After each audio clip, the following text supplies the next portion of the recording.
Vão tomá-la na mão direita, no braço do tabernáculo, levantá-la por sobre sua cabeça, a Bíblia, a espada, e vão dizer comigo: eu sou o que a Bíblia diz que eu sou. Eu tenho o que a Bíblia diz que eu tenho. Eu posso o que a Bíblia diz que eu posso fazer. Que esta palavra esteja sempre muito perto de mim, na minha boca e no meu coração, para eu praticá-la. O Senhor é a minha fortaleza e a minha força, e Ele perfeitamente desembaraça o meu caminho. O Senhor é a força da minha vida. O Senhor é o meu pastor, nada me faltará. Posso todas as coisas naquele que me fortalece. Se Deus é por mim, quem será contra mim? Aleluia. Vamos abrir as nossas Bíblias no livro de Deuteronômio, capítulo 6, verso 21, e em Colossenses 1, 13 e 14. Deuteronômio 6, 21, Colossenses 1, 13 e 14. Deuteronômio capítulo 6, verso 21, Colossenses 1, 13 e 14. Eu era escravo de Faraó no Egito, mas o Senhor com mão forte me tirou de lá e me transportou para o reino do Filho do seu amor, aonde recebi o perdão dos meus pecados, a saber, a remissão pelo seu sangue. Senhor da glória, esta é a tua hora. Nós te oramos agradecidos no nome de Jesus. E todo o povo de Deus diz amém. Amém. Podem sentar.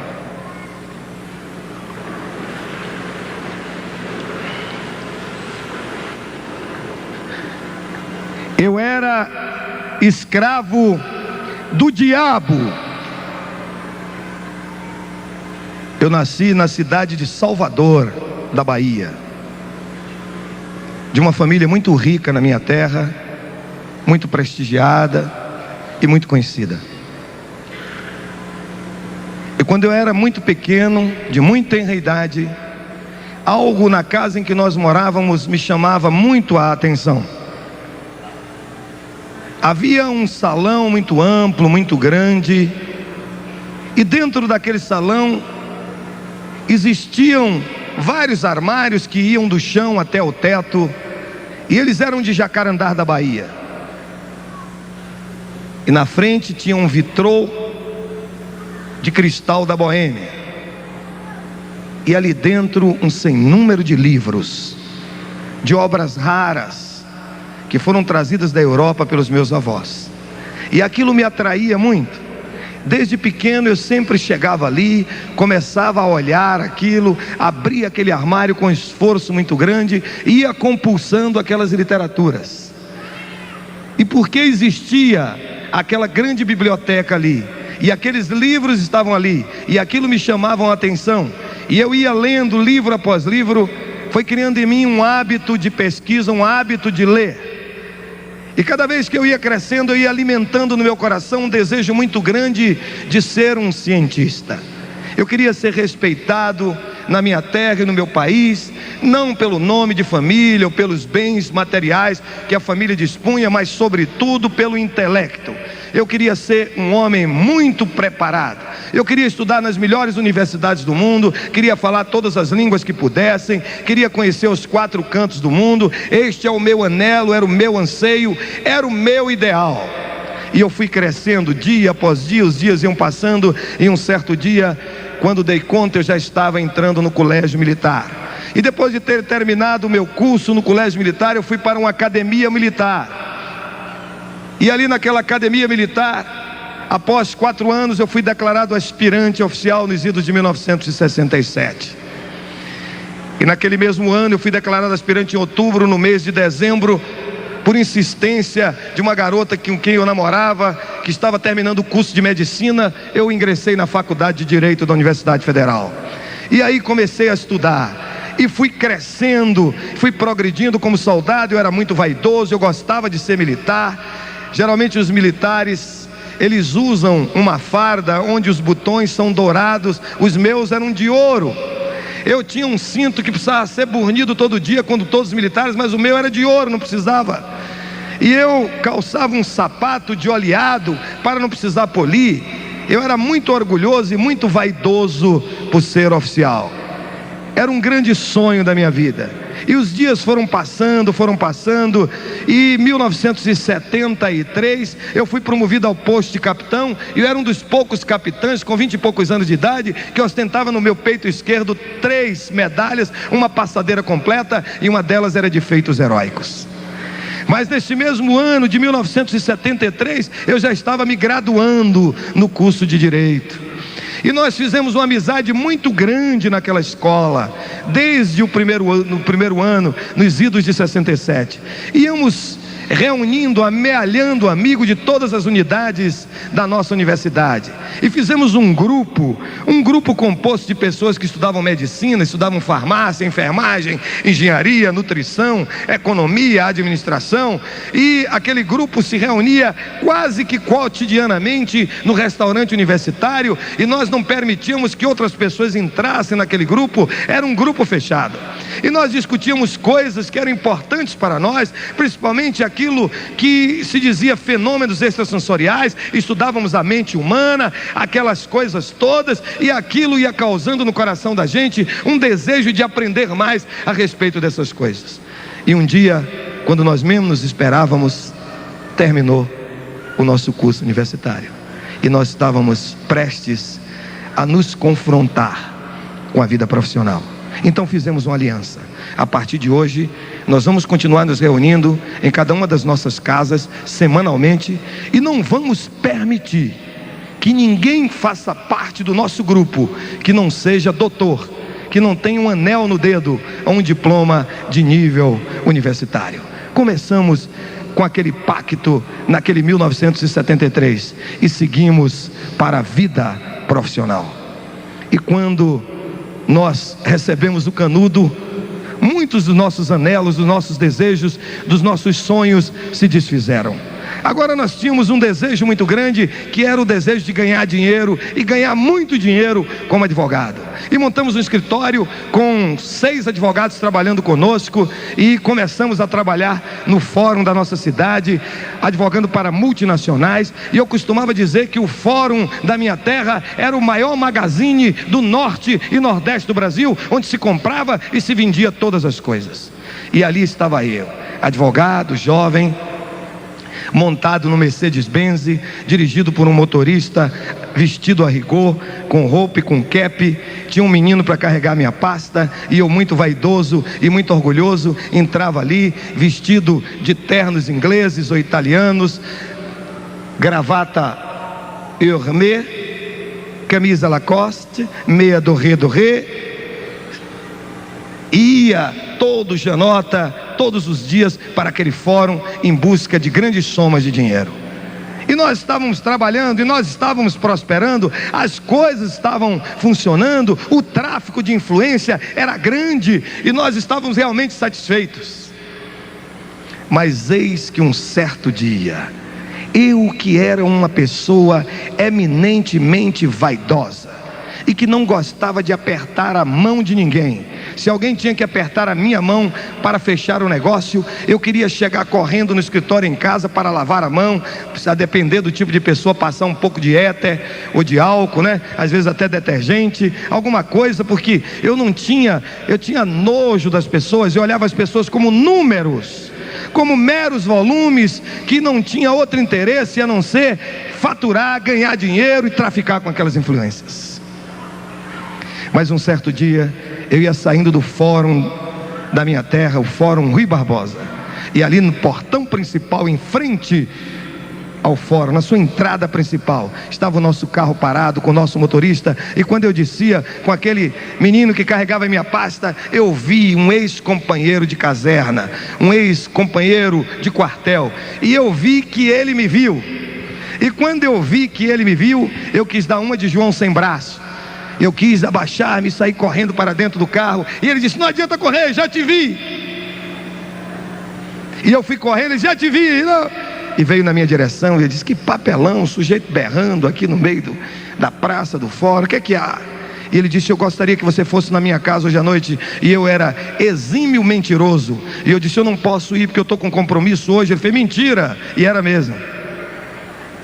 Eu quero que você vá na minha casa. O que é que eu vou fazer na sua casa? Não, você tem que ir. E ele apertou de todos os lados, e eu dei a palavra que ia, e fui. E naquela noite, eu chegar na sua casa, eu conheci a sua esposa, soube que ele já era major, e eu encontrei uma grande quantidade de pessoas naquela casa.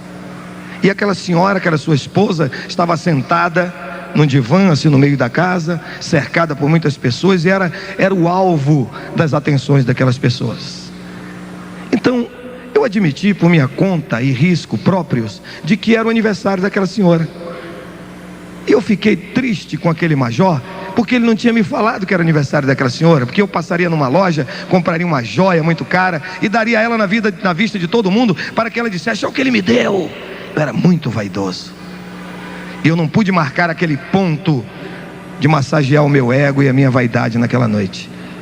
Mas em dado momento, aquela senhora levantou-se e foi para uma sala maior, e naquela sala existia uma mesa no centro dela, uma mesa muito grande, guarnecida por uma toalha de brocado branca. E aquela senhora sentou-se na cabeceira daquela mesa e chamou-me para sentar-me do seu lado direito, local de autoridade. E eu fiquei feliz: ó, como eu sou importante aqui, vou vir sempre aqui nessa casa. E depois ela foi posicionando as pessoas ao redor daquela mesa, e de repente ela deu um sinal para o esposo, e ele assentou-se em diagonal a mim. Eu estava aqui à direita, ele estava aqui, ó, lá do outro lado, na ponta da mesa. Eu comecei a sorrir, e ele também sorria. Eu creio que ele sorria porque pensava que eu estava gostando, mas não é. É que no meu coração eu estava dizendo: oh, que saudade do quartel. Se eu ainda estivesse no quartel, eu ia chegar amanhã no pátio, ia espalhar aqui em casa que mulher manda, até o galo canta fino. E ela fez um sinal para ele, ele levantou-se, foi lá e apagou a luz. E quando ele apagou a luz, eu entrei em parafuso. Eu disse: meu Deus, onde eu fui me meter? O que é isso? O que esse cara vai fazer? E quando aquela luz foi apagada, acendeu-se no centro da mesa uma lamparina, uma luz assim muito mortiça, e ela transfigurou-se. Aquela mulher mudou. Aquela mulher tão amorável, tão amorosa, tão gentil, assumiu um aspecto diferente, e a sua voz ficou como cavernosa, e ela começou a falar de uma maneira diferente. Aquilo me tinha medo, e ela ia dizendo coisas ao meu respeito, que eu era aquilo, que eu era isso, que eu era aquilo, e eu nunca tinha visto aquilo, e fiquei impressionado, e fui acompanhando, apesar de haver gostado do que ela disse para comigo, porque estava massageando a minha vaidade. E em dado momento eu não entendia mais nada, e a coisa terminou. E quando terminou, eu me dirigi para aquela mulher. Ele disse: o que é que houve aqui? Eu quero saber o que é que está havendo. E ela olhou para mim e disse: eu não vou te dizer nada. Você vai tomar a caneta, vai anotar uma relação de livros que eu vou te dar, e você vai comprar esses livros e vai ler. Aí deu-se o que se chama na Bahia juntar a fome com a vontade de comer. Eu gostava de ler, e eu falei para o meu motorista, o Celestino, que era uma pessoa a quem eu gostava muito. O Celestino era um crioulo de mais ou menos quase 2 metros de altura, que eu tinha tirado ele da penitenciária. Ele faria qualquer negócio que eu mandasse. Era um sujeito preparado, o Celestino. E eu disse: Celestino, você vai nessa livraria e traz esses livros. E ele trouxe aqueles volumes de livros para mim, e eu fui lê-los de um fôlego só, noite adentro, e fiquei apaixonado pela vida daquele sujeito chamado Denizar Hippolyte Lyon Riveio. O Denizar Hippolyte Lyon Riveio era médico, era linguista, era formado em pedagogia, era um homem muito inteligente e muito preparado, e eu fiquei completamente apaixonado pelas suas obras. Talvez você nunca tenha ouvido falar em Denizar Hippolyte Lyon Riveio, porque ele é conhecido pelo seu apelido, Allan Kardec.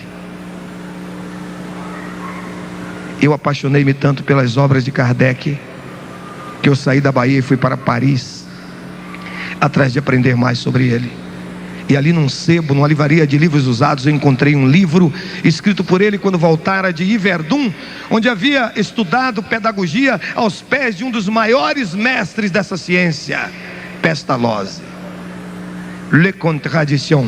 E eu peguei aquele livro e saí lendo, e de lá fui para a Suíça, atrás de conhecer mais a respeito daquele homem. E quando eu retornei, quando eu continuei frequentando aquelas reuniões, em pouco tempo eu havia me tornado médium espírita de todos os dons de mediunidade. Eu era médium de audiência, o via no mundo do espírito, médium de vidência, via no mundo do espírito, médium de incorporação, recebia entidades, médium de transporte. O meu espírito saía do meu corpo e andava vagueando pelo mundo, trazendo respostas para os consulentes, e era médium de psicografia, a chamada escrita mediúnica. E comecei a levar aquilo a sério. Eu achava que aquela era a nova e a grande revelação. E comecei a estudar cada livro, e comecei a fazer conferências, e comecei a andar por aí e a mostrar que realmente aquilo era o suprassumo da verdade. E uma certa vez eu encontrei-me com um homem muito conhecido neste Brasil, militante nessa área do espiritualismo, todo o Brasil o conhece. E ele, conversando comigo, disse: Átila, você é um rapaz muito inteligente, e por isso você está assim, mas eu quero te fazer um desafio, um grande desafio. E eu gostava de desafio, eu gostava de ser desafiado, eu gosto de ser desafiado. Ele me disse: eu quero que você vá para a limpeza pública do espaço. Eu disse: o que é a limpeza pública do espaço? Ele disse: é Umbanda. Eu disse: vou.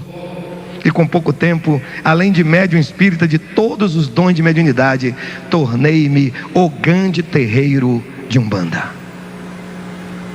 Ah, mas como eu gostei de ser o grande terreiro de Umbanda.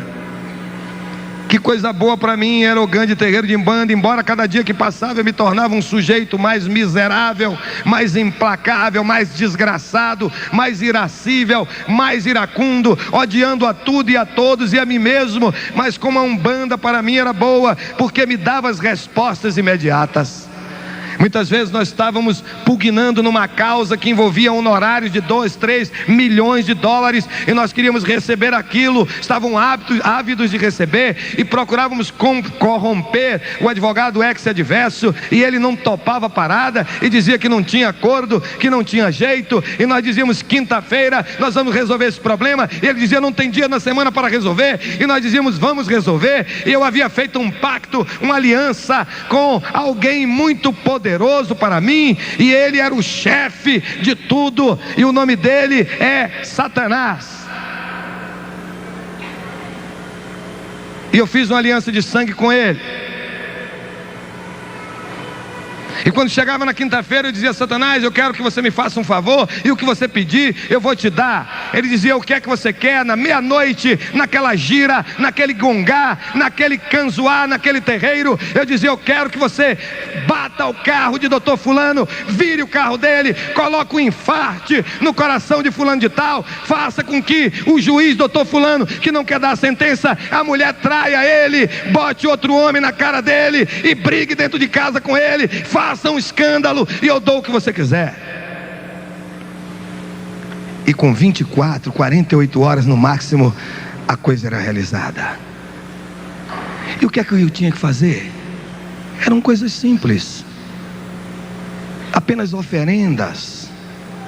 Colocar oferenda nas praias, nas cachoeiras, nos rios, nas encruzilhadas, machos e fêmeas, nas praças, nos jardins. Mas isso a mídia mostra em nosso país. As pessoas fazem isso, eles estão comprometidos com as trevas.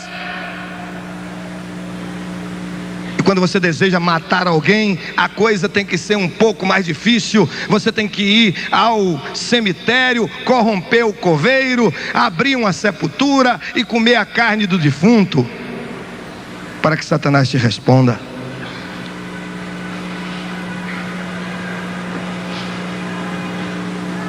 E as coisas iam andando, e nós íamos ganhando muito dinheiro, Mas cada dia que passava, eu ia entrando numa depressão muito grande. Uma depressão muito grande. E talvez você não saiba, mas todos aqueles que servem ao diabo a nível sacerdotal são obrigados a serem homossexuais. Todos chamados pai de chiqueiro, que o povo chama de pai de santo, são homossexuais. Tanto eles quanto as mães de santo. Porque o diabo coloca na cabeça deles que existem entidades que são femininas e que não está bem no corpo deles. Ou eles queiram ou não, são estuprados como estão na camarinha, naquele período que estão fazendo a cabeça para depois bolar e se tornarem pais de chiqueiro, que o povo impropriamente chama pai de santo ou mãe de santo. Pai de chiqueiro e mãe de chiqueiro. Graças a Deus que eu não servi ao diabo a nível sacerdotal, nem nunca quis. Mas este país anda mergulhado nesta lama, nesta podridão, e muita gente acha que é muito bonito.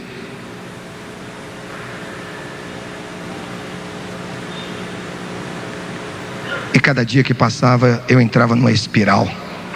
Não tinha paz, não tinha alegria, nada me satisfazia. Era um homem casado com uma médica,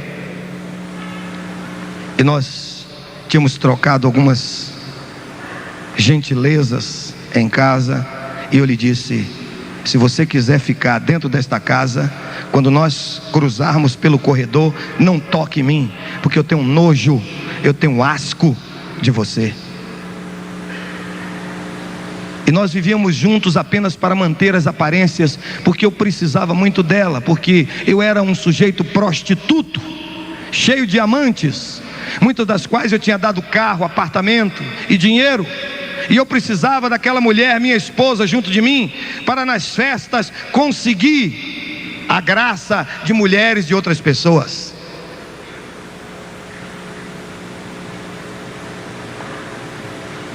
E em determinada altura da minha vida, a sede e a fome de preencher o vazio que se encontrava no mais recôndito do meu ser era tão grande, que eu era médium espírita de todos os dons de mediunidade, ogã de terreiro de Umbanda, eu era do Seixonoe, eu era do Hare Krishna, eu era da meditação transcendental, eu era messiânico, era da ciência cristã, era mestre de maçonaria, era mestre de Rosa Cruz, era yogi, era zen budista, era alquimista, era meditador transcendental, era ocultista, era da New Age.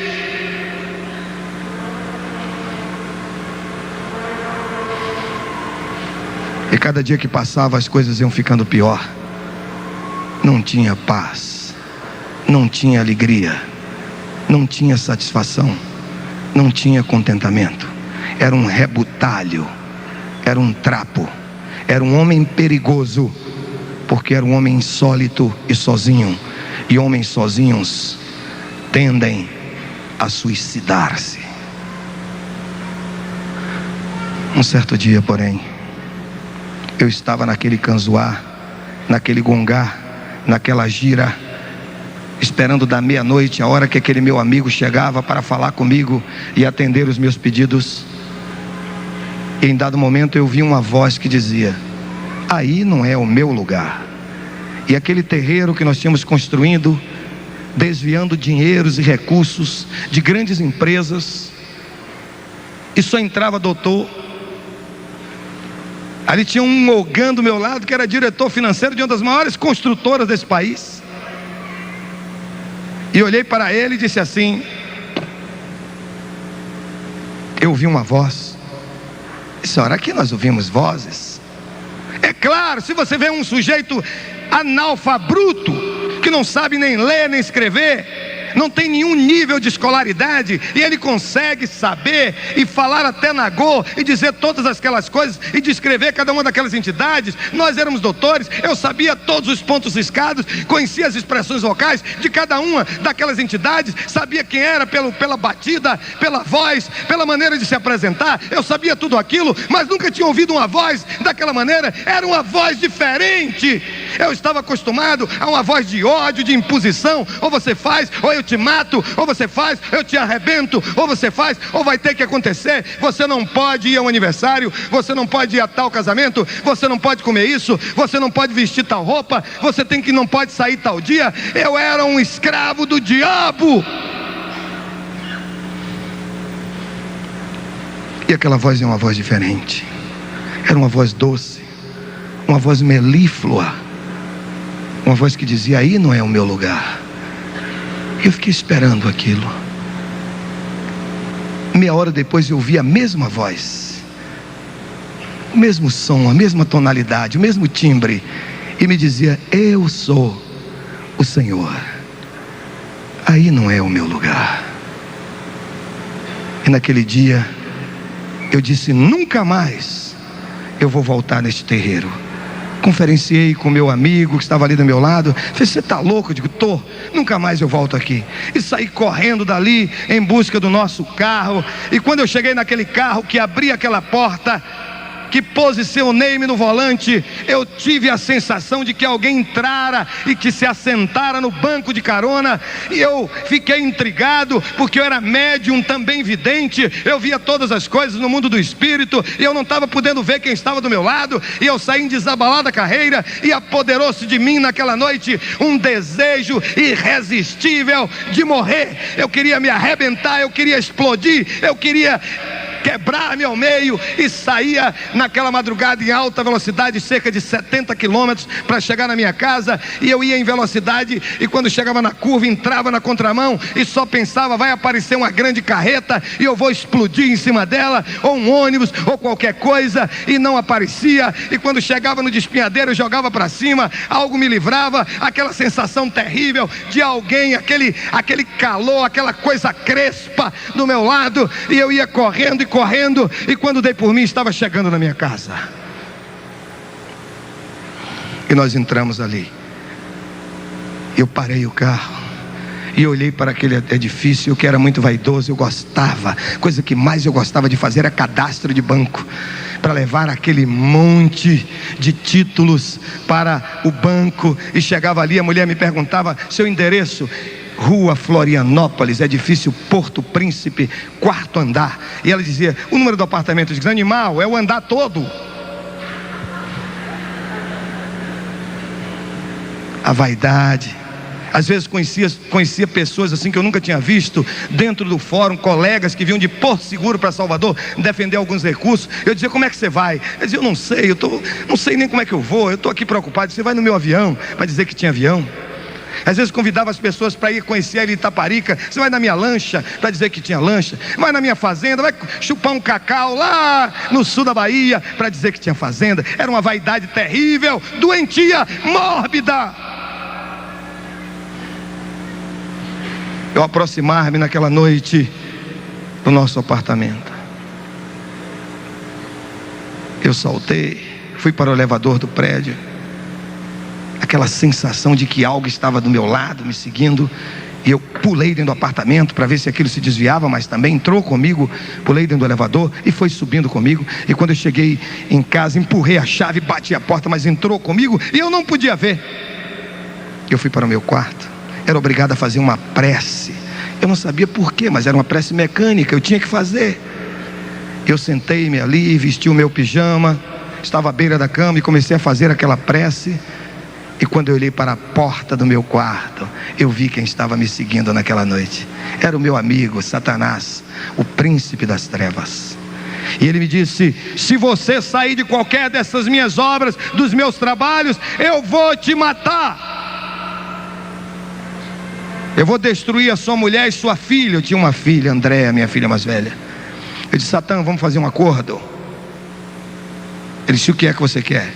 Eu disse: eu quero que você mate agora mesmo minha mulher e minha filha e me deixe viver. Eu estava preparado para matar, mas não estava preparado para viver. Eu andava armado com a pistola Colt .45 dentro de uma bolsa que eu andava a tiracola em todos os lugares, eu dentro da minha pasta, com 2 carregadores tipo cofre, carregados.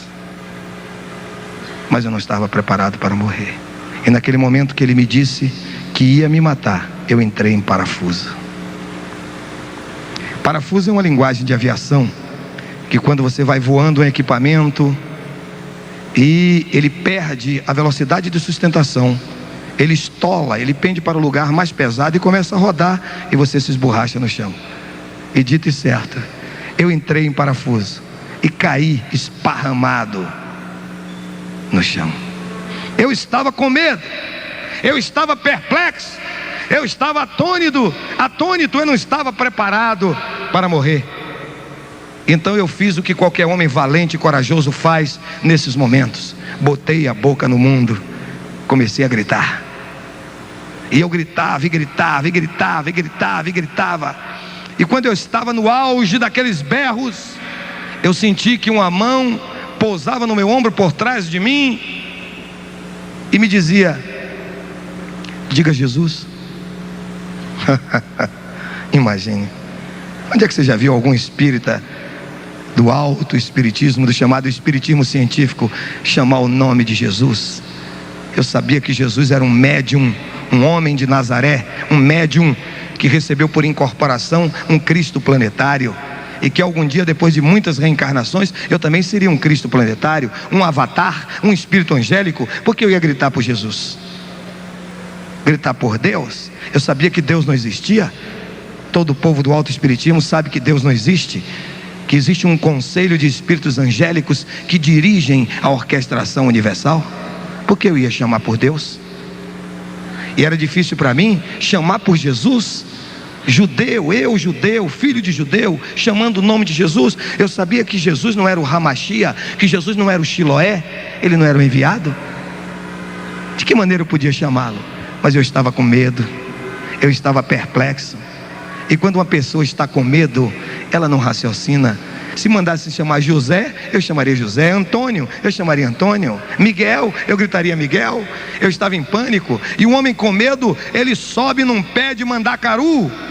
Eu não sei se consegue descer, mas sobe.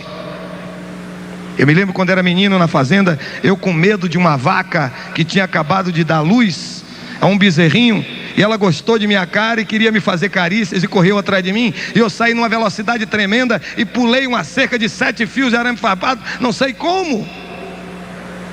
Um homem com medo e em pânico faz coisas terríveis, e eu estava com medo. E quando eu vi aquela voz dizer: diga Jesus, eu disse: Jesus! E quando disse Jesus, Satanás, Lúcifer, Reilel Ben Shaar, que estava na minha porta do meu quarto, foi para a cozinha. E aí começou a quebrar as coisas na cozinha. Virava fogão, abriu geladeira, derrubou tudo, quebrou louça. Isso é um fenômeno que muitas pessoas já devem ter visto falar, ou já ouviram falar, ou já até viram, já participaram de coisas nesse sentido. Começou a quebrar coisa. Naquele momento que ele quebrava as coisas lá na minha cozinha, eu comecei a raciocinar de novo. E eu disse: veja só, eu chamei um nome, Jesus, e esse desgraçado foi lá para a cozinha e está quebrando tudo. Se eu continuar chamando Jesus, ele vai arrebentar tudo na casa do vizinho, vai quebrar, tu vai tocar fogo lá. E eu disse: Jesus! E aquela vozinha atrás de mim dizia: diga, tenha misericórdia de mim. Eu digo: tenha misericórdia de mim. E em dado momento eu experimentei algo que eu nunca tinha sentido na minha vida. Um silêncio fez-se em toda aquela madrugada, e eu experimentei uma paz tão profunda e tão tremenda no meu coração, e uma alegria, o colorido da vida, o sabor de viver. Eu fiquei tão curioso com aquele oráculo que estava atrás de mim, me dizendo o que devia fazer, que eu olhei para trás para descobrir quem era, e descobri algo que eu não sabia. Ali estava a mulher mais bonita do universo, a minha esposa.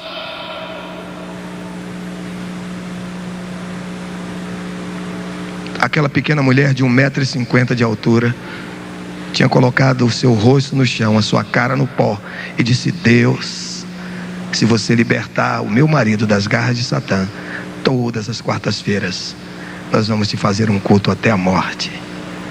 E a Bíblia diz: esse Deus é o meu Deus para todo sempre, e Ele será o meu guia além da morte. Eu não quero perguntar nessa noite qual é o seu Deus, nem em que você crê, nem em que você confia. Talvez você esteja perdido como eu estava, no mundo das ilusões, atrás dessas vãs filosofias, pensando no poder da mente e pensando em todas as coisas, envolvido com muitas mulheres, envolvido com tantas coisas e com drogas e com tantas coisas, com cocaína, com cheirinho da loló, com maconha, com bebidas. Mas isso não convence, isso não leva a lugar nenhum. Mas eu quero dizer uma coisa a você, que eu descobri algo que é tremendo. Eu descobri algo que é tremendo. Eu descobri naquela madrugada Jesus, o leão da tribo de Judá, o lírio dos vales, a rosa de Sharon, o germen de justiça, a estrela resplendente da manhã, a semente da mulher, o puro em suas asas, o puro entre os milhares, o doce cantor de Israel, a pérola de grande preço, o maravilhoso, o conselheiro, o Deus forte, o Pai da eternidade, o príncipe da paz, o alfa, o ômega, o princípio, o fim, aquele que é, aquele que era e aquele que voltará. Ele é o pescador da Galileia, ele é o Galileu, ele é o Nazareno, ele é Yeshua, Hamashia, Menat Zeret, Jesus Cristo de Nazaré. A ele honra, glória, louvor, exaltação, adoração por toda a eternidade toda, porque Jesus é Deus. Jesus é Deus. Jesus é Deus. Jesus é Deus. Aleluia. Eu não quero perguntar a você nesta noite qual é o Deus que você está servindo, qual é o caminho que você está trilhando. Não quero perguntar isso a você, mas eu quero dizer a você que o Deus a quem eu sirvo, o Deus para quem eu vivo, o Deus por quem eu sou completamente apaixonado, o Deus com quem eu sonho, o Deus a quem louvo, o Deus a quem adoro, o Deus em quem respiro, o Deus em quem me movo, esse Deus é El Shaddai, o Deus Todo-Poderoso. Ele é El Elyon, o insuperável, o Deus Altíssimo, El Olam, o Deus eterno, El Gibor, o Deus forte, Medaber El, o Deus que fala, Shimael, o Deus que escuta, El Roi, o Deus que tudo vê, Emanuel, o Deus conosco. Ele é El Malech HaMim, o Deus cheio de misericórdias. Ele é Jeová Tsavaot, o Senhor dos exércitos, Jeová Jiré, o Senhor da prosperidade e da provisão, Jeová Nissi, o Senhor que é a nossa bandeira, Jeová Rafá, o Senhor que nos cura, nos sara, nos sana, Jeová Shalom, o Senhor que é a nossa paz, Jeová Rohi, o Senhor que é o meu pastor, Jeová Tzidkenu, o Senhor justiça nossa, Jeová Mikdaskin, o Senhor que se revela, Jeová Shammah, o Senhor que está presente. Ele está mais perto de nós do que o ar que nós respiramos.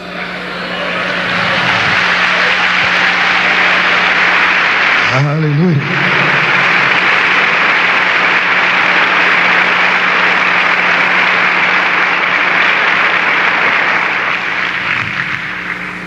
Ele é Jeová.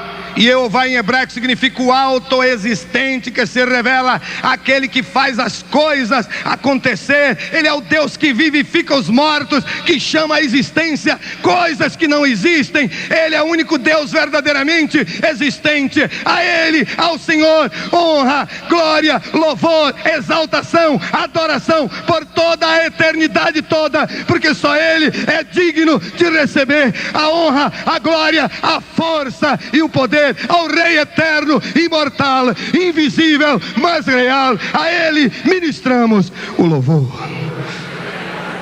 E nesta noite memorável, nesta noite gloriosa, porque Ele está aqui, os seus anjos estão aqui, Ele está no meio de nós. Esta é a tua noite. Esta é a tua noite. Você nunca mais será o mesmo. Eu dificilmente assisto televisão, não tenho um tempo, não gosto muito. Mas uma vez, ao chegar à frente de uma televisão, eu vi uma propaganda de um cartão de crédito. Estava escrito assim: American Express, não saia de casa sem ele. É mentira. Jesus Express, não volte para casa sem Ele. É Jesus. É Jesus. É Jesus.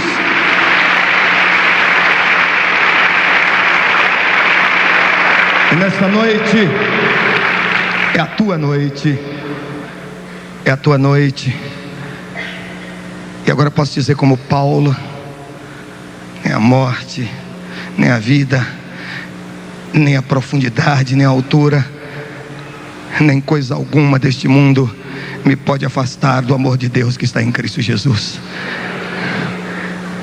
O homem que anda com Satanás é um homem solitário, porque o reino de Satanás se move pelo ódio.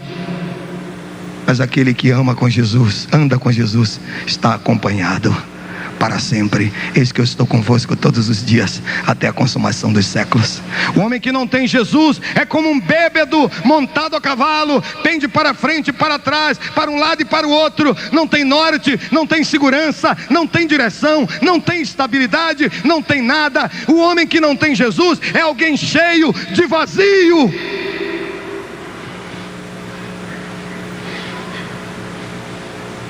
Mas nessa noite, Jesus quer uma pessoa educada. E pessoas educadas não entram na vida dos outros sem serem convidadas. Você pode ter uma ideia que tem Jesus, mas se você nunca o convidou a entrar na sua vida, ele nunca entrou. Apocalipse 3:20: eis que estou à porta do seu coração e bato. Se você ouvir a minha voz e abrir a sua porta, eu entrarei e cearei com você, e você comigo. Ele quer ser seu amigo. Ele quer que você o convide a entrar na sua vida, a participar da sua existência, a ser o dirigente da sua história. Eu me lembro que quando Fidel Castro ganhou a guerra de Sierra Maestra, ele determinou que todos os pregadores do evangelho e todos os pastores que não negassem a Jesus deveriam morrer. E ali tinha um evangelista, que eu acho que é até parente aqui do nosso pastor Estevam, Hermano Hernández. E Hernández tinha duas filhinhas, uma de 4 anos e outra de 5, e a sua esposa. E Hernández disse que não negaria Jesus. E eles prenderam o irmão Hernández e levaram para a cadeia, sob a ameaça de que iria para ele paredão se não negasse Jesus. E ele ficou a noite toda acordado ali naquela enxovia. E cedo pela manhã, empurraram a baioneta nas suas costas e o impulsionaram a chegar naquelas grades da janela. E quando ele olhou para baixo, estava ali em pé, de olhos vendados e com as mãos amarradas para trás, a sua esposa e as suas 2 filhinhas. E aquele oficial que estava no comando disse assim: Hernández, usted nega a este impostor Jesucristo o la muerte suya, de sua mulher e suas hijitas. Hernández olhou para sua companheira, olhou para aquela criancinha de 4 anos, e eles empurraram a criancinha para a frente daquele pelotão de fuzilamento, olhos vendados, as mãozinhas amarradas nas costas. E Hernández olhou para baixo e começou a chorar e chorar. E ele foi cantando: estou seguindo a Jesucristo, deste caminho eu não desisto. Estou seguindo a Jesucristo, atrás não vuelvo mais. E eles metralharam a criança de 4, empurraram a de 5. Nega a Jesucristo o la muerte. Estou seguindo a Jesucristo, deste caminho eu não desisto. Estou seguindo a Jesucristo, atrás não vuelvo mais. Metralharam de 5, colocaram a esposa Ele olhou para aquela esposa, aquela amada, aquela companheira desde os seus tempos da juventude, e eles disseram: nega a esto impuestor, Jesucristo ou la muerte. E Hernández olhou para a esposa e disse: oh, não puedo, Jesus, perdona-me, Senhor, não puedo. E ela, sem ver nada, mas ouvindo a voz de Hernández: no, Hernández, no le nega, Hernández, no le nega. Jesucristo es el Señor de nuestra victoria. Para frente, Hernández, nosotros estaremos con ellos ahorita mismo. No lo negue.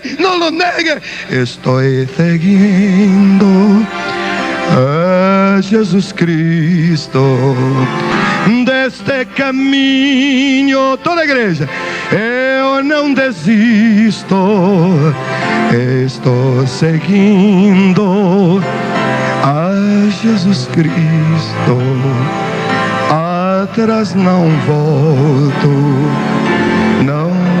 mais. Toda a igreja, pianista: estou seguindo. Se há alguém nesta noite que queira segui-lo, que queira convidá-lo a entrar na sua vida, a ser o seu Senhor, o seu Salvador, o seu líder, o seu comandante, dê um sinal, levante a sua mão direita. Eu quero. Jesus te abençoe, Jesus te abençoe, Jesus te abençoe, Jesus te abençoe, Jesus te abençoe, Jesus te abençoe, Jesus te abençoe, Jesus te abençoe, Jesus te abençoe, Jesus te abençoe, Jesus te abençoe. Mais alguém? Levante a mão, dê um sinal, convidando Jesus a entrar na sua vida. Jesus te abençoe. Quem mais nessa noite? Jesus te abençoe. Quem mais? Jesus te abençoe, Jesus te abençoe, Jesus te abençoe, Jesus te abençoe, Jesus te abençoe. Quem mais nessa noite? Dê um sinal levantando a sua mão direita. Jesus te abençoe, Jesus te abençoe, Jesus te abençoe. Quem mais? Quem mais deseja Jesus Cristo para ser o Senhor da sua vida e o seu Salvador? Levante a mão, faça assim. Eu quero orar por você. Jesus te abençoe. Há mais alguém? Jesus te abençoe, Jesus te abençoe. Aleluia. Não volto mais. Então vamos cantar mais uma vez. Estou seguindo a Jesus Cristo. E você que já levantou a sua mão, ele diz: todo aquele que me recebe, este virá a mim. Agora você saia do seu lugar e vem aqui. Eu quero abraçar você, eu quero orar por você, mesmo que você não tenha levantado a sua mão, mas sente o desejo de sair no seu lugar e vir aqui à frente. Eu quero te abraçar nessa noite. Aleluia.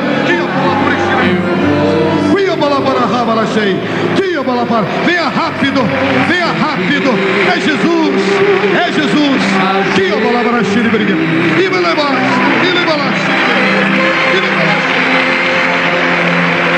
Ele, aleluia, Ele.